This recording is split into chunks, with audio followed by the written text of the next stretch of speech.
नमस्कार, दिन भर की बड़ी खबरों में आपका स्वागत है। मैं हूं दामिनी। बुलेटिन में आज बात होगी कृषि कानूनों पर बढ़ती तकरार की, राजस्थान निकाय चुनाव की मतगणना की, जानेंगे कि असम ने क्यों बढ़ाई बीजेपी की चिंता और बात करेंगे बिहार में नीतीश सरकार पर आरजेडी के तंज की। और बुलेटिन के आखिर में बात देश की अर्थव्यवस्था पर उठते सवाल की। लेकिन तमाम बड़ी खबरों से पहले एक नजर सुर्खियों पर।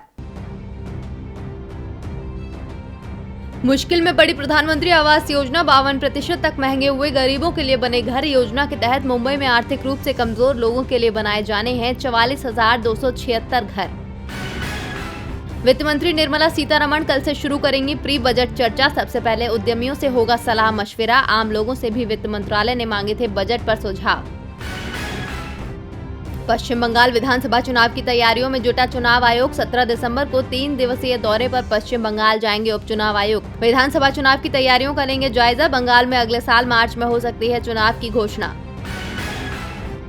जयपुर में बनेगा स्वचालित बैंक नोट प्रसंस्करण केंद्र। रिजर्व बैंक ने लिया फैसला। करेंसी नोटों के बढ़ते प्रसार के बीच आरबीआई का फैसला।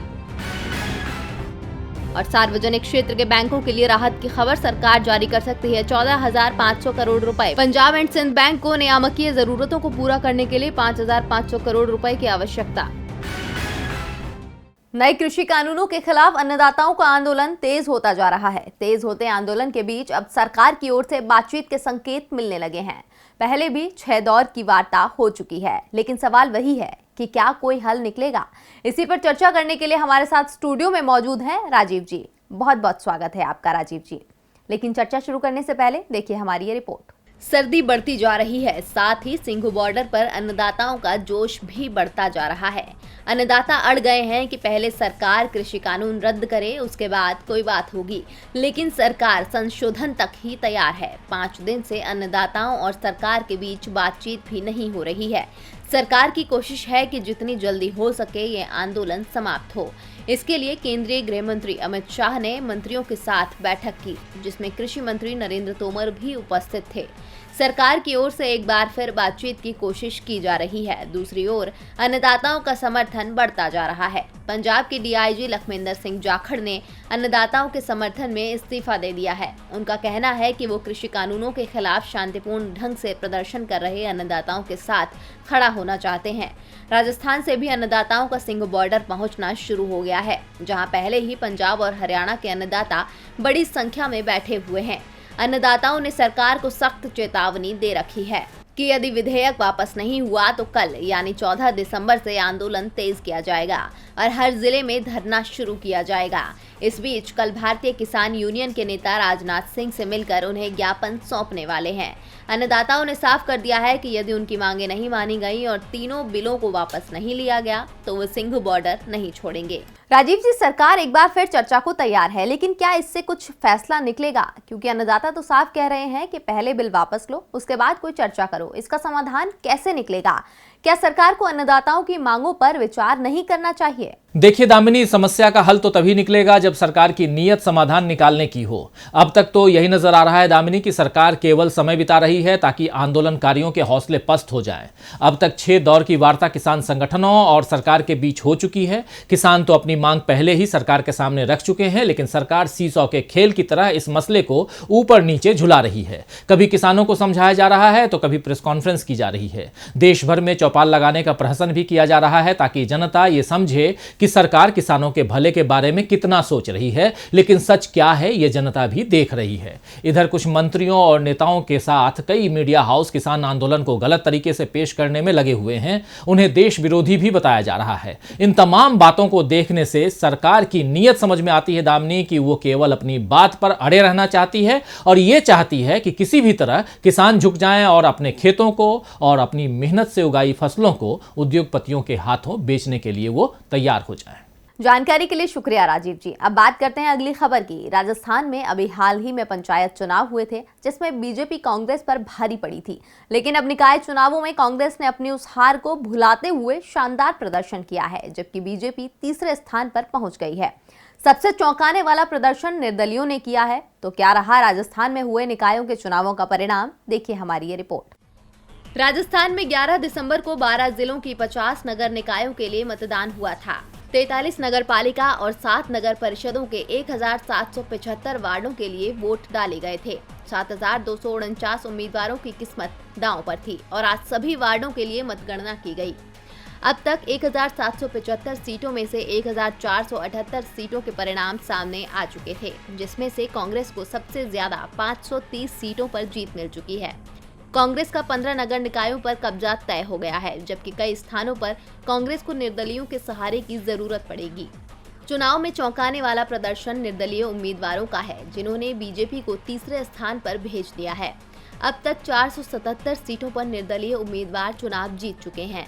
अधिकांश निकायों में सत्ता की चाबी निर्दलीयों के पास आ गई है, जबकि बीजेपी को अब तक 460 सीटों पर जीत मिली है। पार्टी को चुनावों में अपने कई मजबूत गढ़ में हार का सामना करना पड़ा है। निकाय चुनावों में मिली हार को लेकर बीजेपी में चिंता देखी जा रही है। पार्टी हार के कारणों को जानने की जगह कांग्रेस पर ही आरोप लगा रही है। राजस्थान बीजेपी अध्यक्ष डॉक्टर सतीश पूनिया ने तो कांग्रेस पर चुनावों में हेराफेरी करने का ही आरोप लगा दिया है। राजस्थान निकाय चुनावों में बीजेपी तीसरे नंबर पर पहुंच गई। बीजेपी को उम्मीद तो असम से भी बहुत थी। असम की बोडोलैंड क्षेत्रीय परिषद यानी बीटीसी चुनावों को जीतने की रणनीति भी बीजेपी ने बनाई थी, लेकिन यहां भी बीजेपी पहले की जगह तीसरे स्थान पर ही रह गई। तो क्या रहा असम के बीटीसी चुनाव का परिणाम, देखिए ये रिपोर्ट। असम में बीजेपी के सपने पूरे नहीं हुए तो बिहार में जेडीयू को सत्ता तो मिली, लेकिन कसक रह गई, क्योंकि पार्टी विधानसभा में तीसरे नंबर पर रह गई थी, जिसका असर सरकार के कामकाज पर दिख रहा है।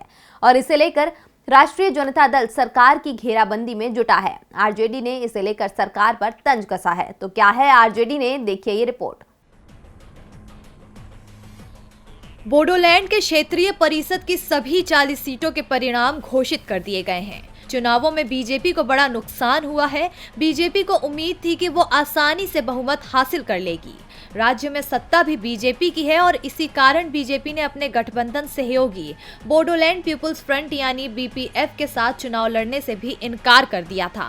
बीपीएफ ने जरूर बीजेपी से गठबंधन की कोशिश की थी, लेकिन बीजेपी नेताओं ने साफ कर दिया था कि वो ना तो बीटीसी चुनाव में बीपीएफ से गठबंधन करेंगे और ना ही बीजेपी 2021 के असम विधानसभा चुनावों में गठबंधन जारी रखना पसंद करेगी, जो केवल 6 महीने दूर है।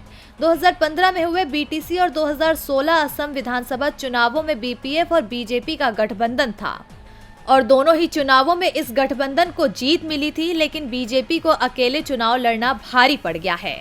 जो परिणाम सामने आए हैं उसमें बीजेपी को 40 में से सिर्फ 9 सीटों पर ही जीत मिल पाई है, जबकि बीपीएफ को 17 सीटों पर जीत मिली है।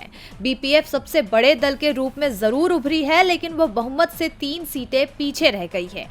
दूसरी ओर बोडो शांति समझौते में प्रमुख भूमिका निभाने वाले प्रमोद बोरा की पीपल्स पार्टी लिबरल यानी यूपीपीएल ने पहली बार किसी चुनाव में हिस्सा लिया और पहली बार में ही 12 सीटों पर जीत हासिल कर ली। यूपीपीएल को किंग मेकर माना जा रहा है।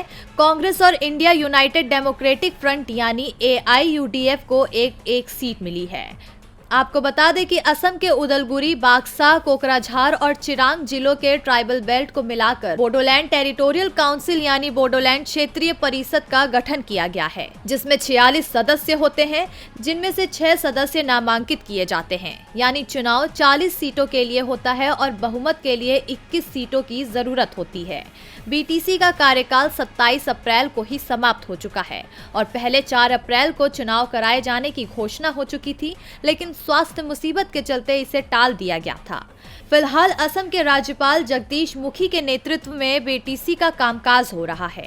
इससे पहले बीटीसी पर 15 साल से बीपीएफ का कब्जा चला आ रहा था। असम में बीजेपी के सपने पूरे नहीं हुए तो बिहार में जेडीयू को सत्ता तो मिली, लेकिन कसक रह गई, क्योंकि पार्टी विधानसभा में तीसरे नंबर पर रह गई थी, जिसका असर सरकार के कामकाज पर दिख रहा है। और इसे लेकर राष्ट्रीय जनता दल सरकार की घेराबंदी में जुटा हुआ है। आरजेडी ने इसे लेकर सरकार पर तंज कसा है। तो क्या कहा है आरजेडी ने, देखिए ये रिपोर्ट। बिहार में मुख्यमंत्री नीतीश कुमार सुशासन का दावा करते हैं, लेकिन सूबे में बिगड़ती कानून व्यवस्था उनके दावों को कटघरे में खड़ा करती है। इसे लेकर ही विपक्ष लगातार सरकार को घेर रहा है। खासकर आरजेडी ने नीतीश सरकार के खिलाफ मोर्चा खोल रखा है। आज भी आरजेडी ने ट्वीट कर सीएम नीतीश की पोल खोली है। आरजेडी ने ट्वीट कर लिखा कि सुन लीजिए मुख्यमंत्री, आपकी ये नौटंकी अब और बर्दाश्त नहीं करेंगे। सूबे के अफसर भी जानते हैं कि आप राजनीतिक रूप से खत्म हैं। कोई लीड नहीं ले रहा आपकी बातों का। आपकी नाक के बाल जो अधिकारी हैं ना, वो सब भ्रष्टाचार के जनक हैं। वही अधिकारी जो चुनाव में जेडीयू प्रत्याशियों को चंदा देते हैं। ये कोई पहला मौका नहीं है जब आरजेडी ने कानून व्यवस्था को लेकर सत्तारूढ़ दल को घेरा हो। इससे पहले भी विपक्षी पार्टी ने निशाना साधा था। उसने कहा था कि बिहार में इतनी लचर कानून व्यवस्था है कि अपराधी आम नागरिकों के सर पर चढ़कर नाच रहे हैं। सरकार मदमस्त होकर सोई है और नागरिकों का चैन से सांस लेना भी मुश्किल हो गया है। नीतीश कुमार की सरकार बेपरवाही में है। विपक्ष के इस हल्ला बोल को लेकर सीएम नीतीश ने एक हफ्ते में दूसरी बार विधि व्यवस्था से संबंधित उच्च स्तरीय समीक्षा बैठक बुलाई थी। बैठक में अधिकारियों को सख्त निर्देश दिए गए हैं। अब नीतीश कुमार तो स्थिति को सुधारने में जुटे हैं, लेकिन देखना होगा कि हालात कब तक सुधरते हैं। बिहार में चुनावों के बाद भी राजनीतिक घमासान छिड़ा हुआ है, तो बीजेपी ने यूपी में तैयारियां शुरू कर दी हैं। मोदी सरकार अब यूपी को बड़ी सौगात देने जा रही है। दिल्ली को पीएम के संसदीय क्षेत्र से जोड़ने के लिए बुलेट ट्रेन चलाने की तैयारी है। इसे अयोध्या से भी जोड़ा जाएगा। तो कब से शुरू हो सकती है योजना, देखिए हमारी ये रिपोर्ट। साल 2017 के सितंबर महीने में पीएम मोदी और जापान के प्रधानमंत्री शिंजो आबे ने बुलेट ट्रेन परियोजना की आधारशिला रखी थी। इस परियोजना के तहत पीएम मोदी के गृह राज्य अहमदाबाद से मुंबई के बीच 508 किलोमीटर लंबी बुलेट ट्रेन शुरू होनी है। प्रोजेक्ट का काम दिसंबर 2023 में पूरा होना है, लेकिन ये समय पर पूरा हो पाएगा, इसे लेकर सवाल खड़े हो गए हैं, क्योंकि महाराष्ट्र के पालघर और गुजरात के नवसारी जैसे इलाकों में अभी भी भूमि अधिग्रहण से जुड़े मुद्दों का हल नहीं हो पाया है। लेकिन इन सब के बीच अब पीएम मोदी अपने संसदीय क्षेत्र वाराणसी को भी बुलेट ट्रेन की सौगात देने की तैयारी में है। आज से नई Delhi Varanasi high speed rail corridor का भूमि सर्वेक्षण national high speed rail corporation की ओर से शुरू कर दिया गया है। इसके लिए एरियल लिडार सर्वे का उपयोग किया जा रहा है। नई Delhi Varanasi high speed rail corridor से कई शहरों को जोड़ा जाएगा। इसमें नई दिल्ली, नोएडा, मथुरा, आगरा, इटावा, लखनऊ, रायबरेली, अयोध्या, प्रयागराज, भदोही, वाराणसी को शामिल किया गया है। वाराणसी नई दिल्ली की दूरी 865 किलोमीटर की है और ये दूरी महज 2.5 से 3 घंटे में तय की जाएगी। इस ट्रैक पर 300 किलोमीटर प्रति घंटे की रफ्तार से बुलेट ट्रेन चलेगी। और बुलेटिन के आखिर में बात देश की बिगड़ती अर्थव्यवस्था पर उठ रहे सवाल की। देश में स्वास्थ्य मुसीबत की दस्तक से पहले ही अर्थव्यवस्था मुश्किल में फंसी हुई थी, लेकिन मार्च में जब पीएम ने पूर्णबंदी का ऐलान किया तो अर्थव्यवस्था बेदम हो गई। इसके बाद सरकार की तमाम कोशिशें भी अर्थव्यवस्था को पटरी पर नहीं ला पाई हैं। सरकार दावे तो बहुत कर रही है कि अर्थव्यवस्था पटरी पर आने वाली है, लेकिन सरकार के दावों पर पूर्व सांख्यिक विधि ने सवाल उठाए हैं। तो क्या है सवाल, देखिए हमारी ये रिपोर्ट। इस साल की दूसरी तिमाही में देश के सकल घरेलू उत्पाद यानी जीडीपी में -7.5% की गिरावट आई। सरकार इसे भी अपनी उपलब्धि मान रही है, क्योंकि उम्मीद तो इससे भी ज्यादा गिरावट की थी, क्योंकि पहली तिमाही में ये गिरावट 23.9% की थी। वित्त मंत्री निर्मला सीतारमण दावा कर रही हैं कि अर्थव्यवस्था सही राह पर है और अगले वित्त वर्ष यानी वर्ष 2021-22 में ही इसमें तेजी दिखाई देगी। पीएम ने भी कल फिक्की की बैठक में दावा किया कि जितनी तेजी से हालात बिगड़े थे उतनी ही तेजी से सुधर भी रहे हैं, लेकिन सरकार के दावों पर सवाल खड़े हो गए हैं। पूर्व मुख्य सांख्यिकीविद प्रणव सेन ने कहा कि देश की आर्थिक स्थिति काफी अनिश्चित है और चालू वित्त वर्ष में जीडीपी में करीब 10% की गिरावट आ सकती है। साथ ही कहा कि मोदी सरकार द्वारा अर्थव्यवस्था प्रबंधन में भी लापरवाही बरती है, जिसका नुकसान देश को हो रहा है और इसी कारण अर्थव्यवस्था में जो सुस्ती छाई वो सरकार के नियंत्रण में नहीं आ रही है। और दिन भर की बड़ी खबरों में मेरे साथ इतना ही। देखते रहिए डीबी लाइव। नमस्कार।